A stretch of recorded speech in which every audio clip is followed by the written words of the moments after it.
ఓం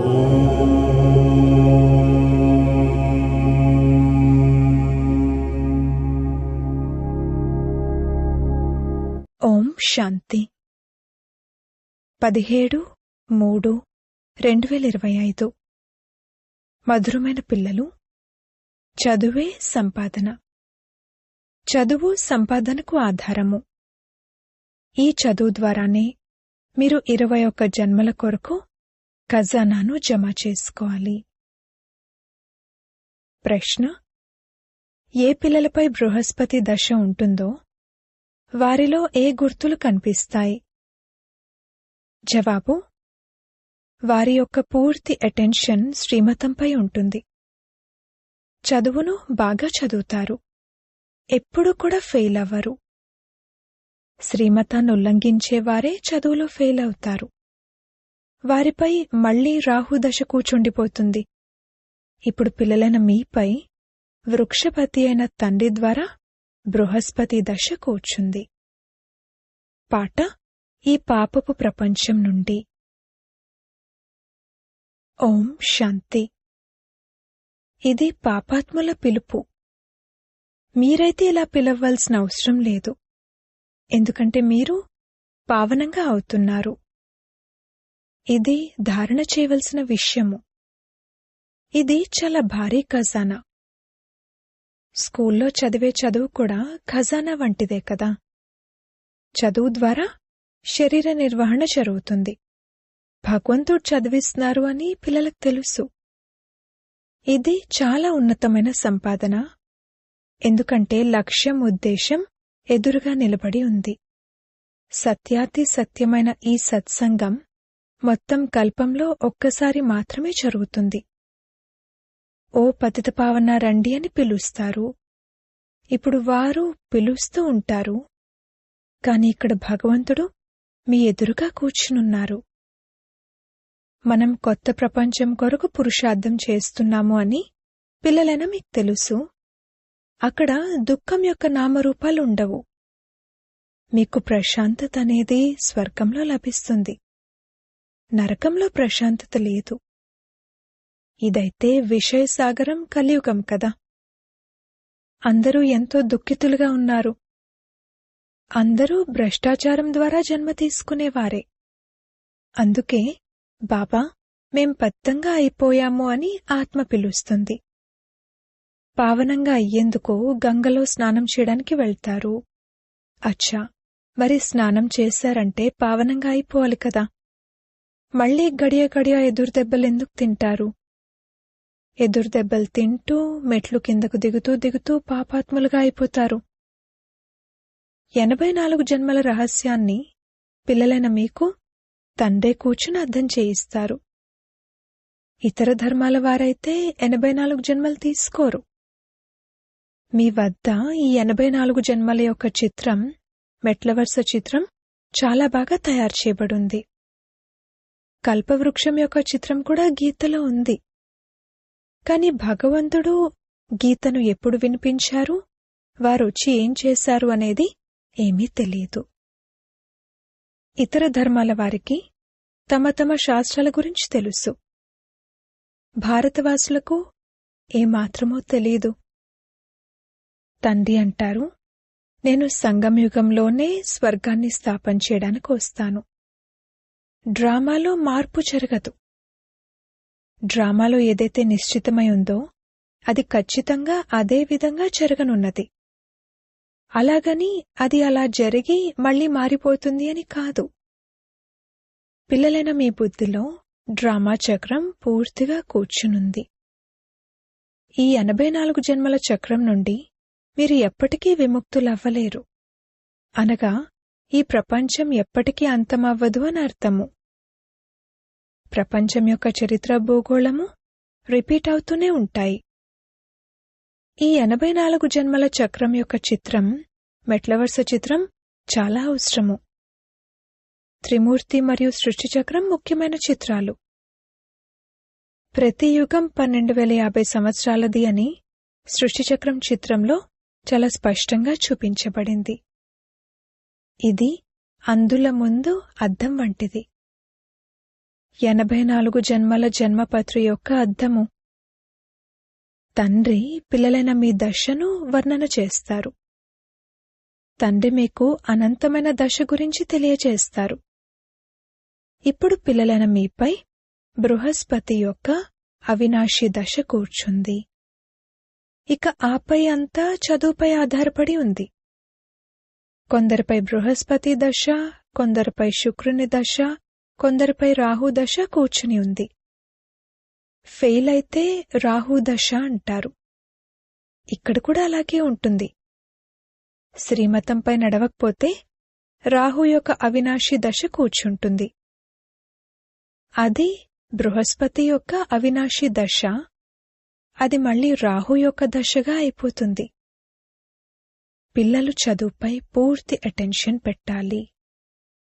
centre దూరంగా ఉంది, ఇదుంది, అదుంది అని ఇందులో సాకులు చెప్పకూడదు. నడుచుకుని రావటానికి 6 గంటలు పట్టినా సరే చేరుకోవాలి.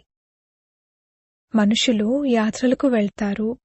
ఎన్ని ఎదురుదెబ్బలు తింటారు. పూర్వము ఎక్కువగా నడిచి వెళ్లేవారు. ఎద్దుల బండిపై కూడా వెళ్లేవారు. కాని ఇప్పుడు ఇది ఒక పట్టణానికి సంబంధించిన విషయమే. ఇది తండ్రి యొక్క ఎంత పెద్ద విశ్వవిద్యాలయము. దీని ద్వారా మీరు ఈ లక్ష్మీనారాయణల వలె తయారవుతారు. ఇంత ఉన్నతమైన చదువు కొరకు దూరం అవుతుందని లేదా తీరిక లేదని కొందరంటారు. తండ్రేమంటారు? ఈ బిడ్డ యోగ్యంగా లేడు. తండ్రి ఉన్నతిలోకి తీసుకువెళ్లేందుకొస్తే ఇతను స్వయాన్ని సర్వనాశనం చేసుకుంటున్నాడు. శ్రీమతం ఏం చెప్తుందంటే, పవిత్రంగా అవ్వండి, దైవీ గుణాలను ధారణ చేయండి. కలిసుంటూ కూడా వికారాల్లోకి వెళ్లకూడదు. మధ్యలో జ్ఞానయోగాలనే ఖడ్గం ఉంది. మనమైతే పవిత్ర ప్రపంచానికి యజమానులుగా అవ్వాలి. ఇప్పుడైతే పతిత ప్రపంచానికి యజమానులుగా ఉన్నారు కదా. ఆ దేవతలు డబల్ కిరీటధారులుగా ఉండేవారు. మళ్లీ అర్ధకల్పం తర్వాత ప్రకాశ కిరీటం పోతుంది. ఈ సమయంలో ప్రకాశ కిరీటం ఎవరిపైనా లేదు. కేవలం ధర్మస్థాపకులెవరైతే ఉన్నారో వారిపై ఉండొచ్చు. ఎందుకంటే ఆ పవిత్రాత్మలు శరీరంలోకి వచ్చి ప్రవేశిస్తారు. ఇదే భారత్లో డబల్ కిరీటధారులు కూడా ఉండేవారు, సింగిల్ కిరీటధారులు కూడా ఉండేవారు. ఇప్పటికీ కూడా డబల్ కిరీటధారులు ఎదురుగా సింగిల్ కిరీటధారులు తల వంచి నమస్కరిస్తారు. ఎందుకంటే వారు పవిత్రమైన మహారాజులు, మహారాణులు. మహారాజులు రాజుల కంటే కూడా గొప్పవారు. వారి వద్ద పెద్ద పెద్ద ఆస్తులుంటాయి. సభలో కూడా ముందు మహారాజులు, వారి వెనుక నంబరువారుగా రాజులు కూర్చుంటారు. వారి దర్బారు నియమానుసారంగా జరుగుతుంది. ఇది కూడా ఈశ్వర్య దర్బారు. దీనిని ఇంద్రసభ అని కూడా అంటూ ఉంటారు. మీరు జ్ఞానం ద్వారా దేవకన్యల వలె తయారవుతారు. సుందరంగా ఉన్నవారిని దేవకన్య అని అంటారు కదా. రాధాకృష్ణులది సహజ సిద్ధమైన సౌందర్యం కదా. అందుకే వారిని సుందర్ అని అంటారు. మళ్లీ ఎప్పుడైతే కామచితిపై కూర్చుంటారో అప్పుడు వారు కూడా వేరే నామరూపాలతో శ్యామ్గా అనగా నల్లగా అవుతారు. శాస్త్రాలలో ఈ విషయాలేవీ లేవు. జ్ఞానం, భక్తి మరియు వైరాగ్యం, ఇవి 3 విషయాలు. జ్ఞానం ఉన్నతోన్నతమైనది. ఇప్పుడు మీరు జ్ఞానాన్ని ప్రాప్తి చేసుకుంటున్నారు. మీకు భక్తి పట్ల వైరాగ్యం ఉంది. ఈ తమోప్రధాన ప్రపంచమంతా ఇప్పుడు సమాప్తం అవ్వనున్నది. దాని పట్ల వైరాగ్యముంది. కొత్తిల్లు కట్టుకునేటప్పుడు పాతదాని పట్ల వైరాగ్యం ఏర్పడుతుంది కదా. అది హద్దులోని విషయము, ఇది అనంతమైన విషయము. ఇప్పుడు బుద్ధి కొత్త ప్రపంచం వైపు ఉంది. ఇది పాత ప్రపంచము, నరకము. సత్యత్రేతాయుగాలను శివాలయం అంటారు. ఎందుకంటే అది శివబాబా ద్వారా స్థాపించబడింది కదా. ఇప్పుడు ఈ వేషాలయం పట్ల మీకు అయిష్టం కలుగుతుంది. కొందరికి అయిష్టం కలగదు. నాశనం చేసే వివాహం చేసుకుని మురిగ్గుంటలో పడాలనుకుంటారు. మనుషులైతే అందరూ విషయవైతరిణి నదిలో ఉన్నారు, మురికిలో పడి ఉన్నారు. ఒకరికొకరు దుఃఖాన్నిచ్చుకుంటారు. అమృతాన్ని వదిలి విషమెందుకు తాగాలి అని అంటూ ఉంటారు కూడా. ఏదైతే చెప్తారో దాని అర్థాన్ని అర్థం చేసుకోరు. పిల్లలైన మీలో కూడా నంబర్వారుగా ఉన్నారు. వీరి బుద్ధి ఎక్కడెక్కడ భ్రమిస్తుంది అనేది తెలివైన టీచర్ చూడగానే అర్థం చేసుకుంటారు. క్లాస్ మధ్యలో ఎవరైనా ఆవలించినా లేక కునికిపాట్లు పడినా వీరి బుద్ధి ఇంటివైపో లేదా వ్యాపార వ్యవహారాల వైపో భ్రమిస్తుంది అని అర్థం చేసుకోవడం జరుగుతుంది. ఆవలింతలు అలసటకు కూడా గుర్తు. వ్యాపారంలో మనుషులకు సంపాదన జరుగుతూ ఉన్నట్లయితే రాత్రి 1 గంట 2 గంటల వరకు కూడా కూర్చునుంటారు. ఎప్పుడు ఆవలింతలు రావు. ఇక్కడైతే తండ్రి ఎన్ని ఖజానాల్ని ఇస్తారు. ఆవలించడం నష్టానికి గుర్తు. దీవాలా తీసేవారు గుటకలు మింగుతూ చాలా ఆవలిస్తూ ఉంటారు. మీకైతే ఖజానా తర్వాత ఖజానా లభిస్తూ ఉంటుంది. కావున ఎంత అటెన్షన్ ఉండాలి. చదువుకునే సమయంలో ఎవరైనా ఆవలిస్తే వీరి బుద్ధియోగం వేరే వైపులకు భ్రమిస్తూ ఉంటుందని తెలివైన టీచర్ అర్థం చేసుకుంటారు. ఇక్కడ కూర్చుని కూడా ఇల్లు వాకిళ్ళు గుర్తుకొస్తాయి, పిల్లలు గుర్తుకొస్తారు. ఇక్కడైతే మీరు బట్టీలో ఉండాల్సి ఉంటుంది. ఇంకెవరూ గుర్తుకు రాకూడదు. ఉదాహరణకు ఎవరైనా 6 రోజులు బట్టీలో ఉన్నారనుకోండి. చివర్లో వారికి ఎవరైనా గుర్తుకొచ్చి ఉత్తరం రాశారంటే వారిని ఫెయిల్ అంటారు. మళ్లీ 7 రోజుల బట్టీని ప్రారంభించాలి. అన్ని రోగాలు తొలగిపోవాలని 7 రోజుల బట్టీలో ఉంచుతారు. మీరు అర్ధకల్పపు మహారోగులు. కూర్చుని ఉండగా అకాల మృత్యు సంభవిస్తుంది. సత్యుగంలో ఈ విధంగా ఎప్పుడూ జరగదు. ఇక్కడైతే ఏదో ఒక రోగం తప్పకుండా ఉంటుంది.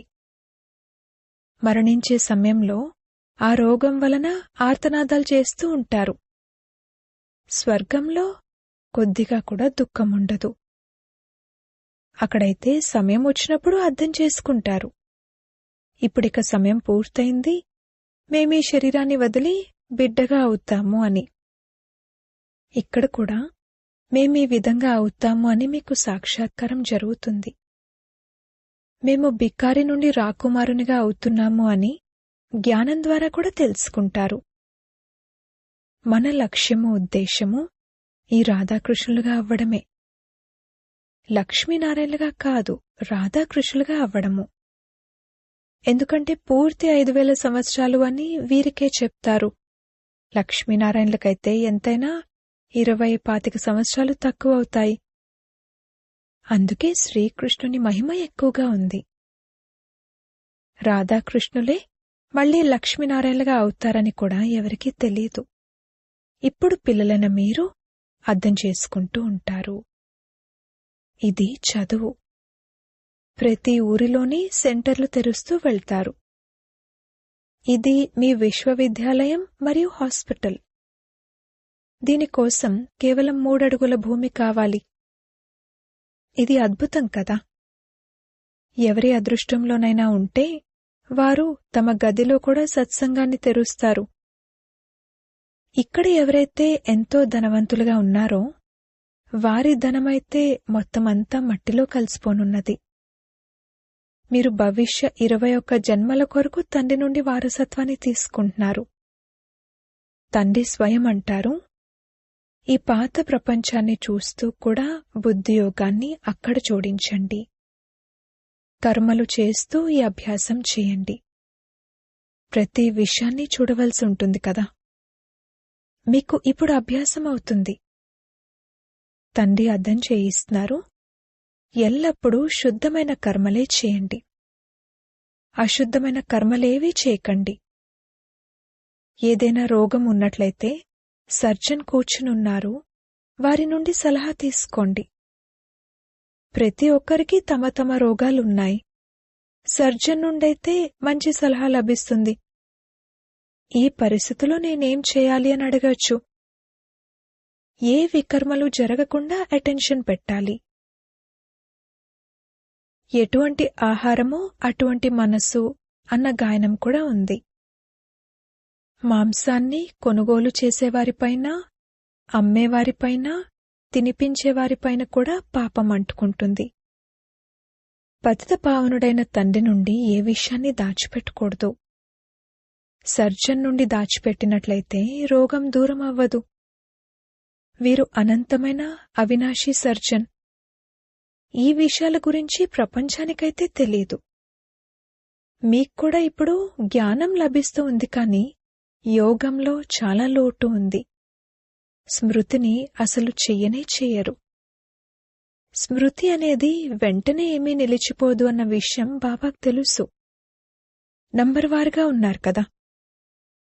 ఎప్పుడైతే స్మృతి యాత్ర పూర్తవుతుందో అప్పుడు కర్మాతీత అవస్థ పూర్తయింది అని అంటారు. ఇక అప్పుడు యుద్ధం కూడా పూర్తి ఎత్తున మొదలైపోతుంది. అప్పటి వరకు ఎంతో కొంత జరిగి మళ్ళీ ఆగిపోతూ ఉంటుంది. యుద్ధమైతే ఎప్పుడైనా మొదలవ్వచ్చు. కానీ వివేకం ఏం చెప్తుందంటే, ఎప్పటి వరకైతే రాజ్యం స్థాపనవ్వదో అప్పటి వరకు పెద్ద యుద్ధం ప్రారంభమవ్వదు. కొద్ది కొద్దిగా జరిగి మళ్ళీ ఆగిపోతుంది. రాజ్యం స్థాపనవుతుంది అన్న విషయం ఎవరికీ తెలీదు. సతో ప్రధాన, సతో రజో తమో బుద్ధి కలవారున్నారు కదా. మీలో కూడా సతో ప్రధాన బుద్ధి కలవారు మంచి రీతిలో స్మృతి చేస్తూ ఉంటారు. బ్రాహ్మణులైతే ఇప్పుడు లక్షల సంఖ్యలో ఉంటారు, కాని అందులో కూడా సొంత పిల్లలు మరియు సవతి పిల్లలు ఉంటారు కదా. సొంత పిల్లలు బాగా సేవ చేస్తారు, తల్లిదండ్రుల మతంపై నడుస్తారు. సవతి పిల్లలు రావణుడి మతంపై నడుస్తారు. కొంత రావణుడి మతంపై, కొంత రాముని మతంపై కొంటుకుంటూ నడుస్తారు. పిల్లలు పాట విన్నారు. ఏమంటారంటే, పాపా, మమ్మల్ని ప్రశాంతత ఉండే చోటుకు తీసుకువెళ్ళండి. స్వర్గంలో ప్రశాంతతే ప్రశాంతత ఉంటుంది. దుఃఖం యొక్క మాటే ఉండదు. స్వర్గమని సత్యుగాన్ని అంటారు. ఇప్పుడిది కలియుగం. ఇక్కడికి స్వర్గం ఎక్కడి నుండి వస్తుంది? మీ బుద్ధి ఇప్పుడు స్వచ్ఛంగా అవుతూ ఉంటుంది. స్వచ్ఛ బుద్ధి కలవారికి మలిన బుద్ధి కలవారు నమస్కరిస్తారు. పవిత్రంగా ఉండేవారికి గౌరవం ఉంటుంది. సన్యాసులు పవిత్రంగా ఉంటారు కావున గృహస్థులు వారికి తలవంచి నమస్కరిస్తారు. సన్యాసులైతే వికారాల ద్వారా జన్మ తీసుకుని తర్వాత సన్యాసులుగా అవుతారు. దేవతలనైతే సంపూర్ణ నిర్వికారులు అని అనడం జరుగుతుంది. సన్యాసులనెప్పుడూ సంపూర్ణ నిర్వికారులు అని అనరు.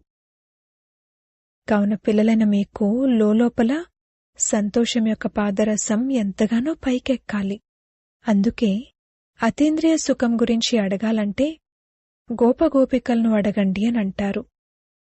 వారు తండ్రి నుండి వారసత్వాన్ని తీసుకుంటున్నారు, చదువుకుంటున్నారు. ఇక్కడ సమ్ముఖంగా వినడంతో నష ఎక్కుతుంది. ఆ తర్వాత కొందరికి అది నిలుస్తుంది, కొందరికి వెంటనే పోతుంది. సాంగత్య దోషం కారణంగా నష స్థిరంగా నిలవదు. మీ సెంటర్లకు ఇటువంటి వారు ఎంతోమంది వస్తారు. కొద్దిగా నష ఎక్కుతుంది. మళ్లీ పార్టీలు మొదలైన వాటికెక్కడికైనా వెళ్తారు. అక్కడ మద్యం, బీడీ మొదలైనవి తాగుతారు. ఇక సమాప్తము. సాంగత్య దోషం చాలా చెడ్డది. హంస మరియు కొంగ కలిసుండలేవు. పతి హంసగా అయితే పత్ని కొంగగా ఉంటుంది. కొన్ని చోట్ల పత్ని హంసగా అవుతుంది, పతి కొంగగా ఉంటారు. పవిత్రంగా ఉండమని చెప్తే దెబ్బలు తినాల్సి వస్తుంది.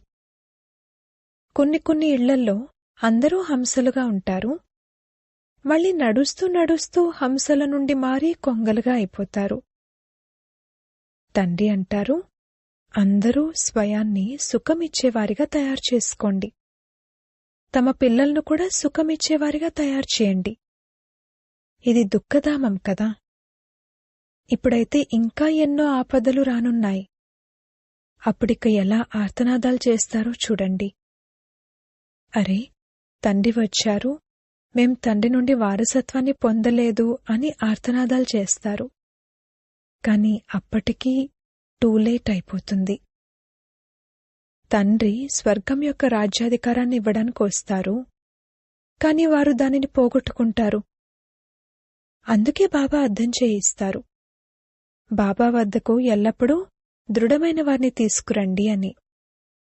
అటువంటి వారు స్వయం అర్థం చేసుకుని ఇతరులు కూడా అర్థం చేయించగలగాలి. అంతేకాని బాబా కేవలం ఒక చూసే వస్తువు కాదు కదా. శివబాబా ఏమీ కనిపించరు కదా. ఎవరైనా తమ ఆత్మను చూశారా? కేవలం తెలుసుకుంటారు. అదేవిధంగా పరమాత్మను కూడా తెలుసుకోవాలి. దివ్యదృష్టి లేకుండా వారినెవరూ చూడలేరు. దివ్యదృష్టి ద్వారా ఇప్పుడు మీరు సత్యుగాన్ని చూస్తారు, తర్వాత అక్కడికి ప్రాక్టికల్గా వెళ్ళాలి. పిల్లలైన మీరు కర్మాతీత అవస్థకు చేరుకున్నప్పుడు కలియుగం వినాశనమవుతుంది. అచ్చా, మధురాతి మధురమైన సిక్కిలదే పిల్లలకు మాతాపితా బాప్దాదాల ప్రియ స్మృతులు మరియు గుడ్ మార్నింగ్. ఆత్మిక పిల్లలకు ఆత్మిక తండ్రి నమస్తే. ధారణ కొరకు ముఖ్య సారము. మొదటి పాయింట్, ఈ పాత ప్రపంచాన్ని చూస్తూ బుద్ధియోగం బాబా మరియు కొత్త ప్రపంచంతో జోడించబడి ఉండాలి. కర్మేంద్రియాల ద్వారా ఏ వికర్మలు జరగకూడదు అన్న అటెన్షన్ ఉండాలి. ఎల్లప్పుడూ శుద్ధ కర్మల్నే చేయాలి. లోపల ఏదైనా రోగం ఉన్నట్లయితే సర్జన్ నుండి సలహా తీసుకోవాలి. రెండవ పాయింట్, సాంగత్య దోషం చాలా చెడ్డది. దీని నుండి స్వయాన్ని చాలా చాలా సంభాళించుకోవాలి. స్వయాన్ని మరియు పరివారాన్ని సుఖమిచ్చేవారిగా తయారు చేయాలి. చదువు విషయంలో ఎప్పుడూ సాకులు చెప్పకూడదు. వరదానము. శ్రేష్ఠ భావన ఆధారంగా సర్వులకు శాంతి శక్తి కిరణాలను ఇచ్చే విశ్వ కళ్యాణకారి భవ. ఏ విధంగా బాబా యొక్క సంకల్పాలలో మరియు మాటలలో నయనాలలో సదా కళ్యాణ భావన మరియు కామన ఉంటుందో, అలా పిల్లలైన మీ సంకల్పాలలో విశ్వ కళ్యాణ భావన మరియు కామన నిండి ఉండాలి. ఏ కార్యాన్ని చేస్తున్నా విశ్వంలోని సర్వాత్మలు ఇమర్జ్ అవ్వాలి. మాస్టర్ జ్ఞానసూర్యులుగా అయి శుభభావన మరియు శ్రేష్ఠ కామనల ఆధారంగా శాంతి మరియు శక్తి కిరణాలను ఇస్తూ ఉండండి. అప్పుడు విశ్వ కళ్యాణకారులు అని పిలువబడతారు. కాని దీని కొరకు సర్వబంధనాల నుండి ముక్తులుగా స్వతంత్రులుగా అవ్వండి. స్లోగన్. నేను మరియు నాది అన్న భావన ఇదే దేహాభిమానం యొక్క ద్వారము. ఇప్పుడు ఈ ద్వారాన్ని మూసివేయండి. అవ్యక్త ప్రేరణలు. సత్యత మరియు సభ్యతారూపీ కల్చర్ను అలవర్చుకోండి. సత్యత యొక్క పరిశీలన ఏమిటంటే, సంకల్పాలు, మాటలు, కర్మలు, సంబంధ సంపర్కాలు అన్నింటిలోనూ దివ్యత యొక్క అనుభూతి కలగటం. కొందరేమంటారంటే, నేనైతే సదా సత్యమే మాట్లాడతాను. కాని మాటలు మరియు కర్మలలో ఒకవేళ దివ్యత లేకపోతే అప్పుడు ఇతరులకు మీ సత్యం సత్యంగా అనిపించదు. అందుకే సత్యత శక్తితో దివ్యతను ధారణ చేయండి. ఏది సహించాల్సి వచ్చినా కానీ గాబరా పడకండి. సత్యం సమయం అనుసారంగా దానంతటదే నిరూపణ అవుతుంది. ఓం శాంతి.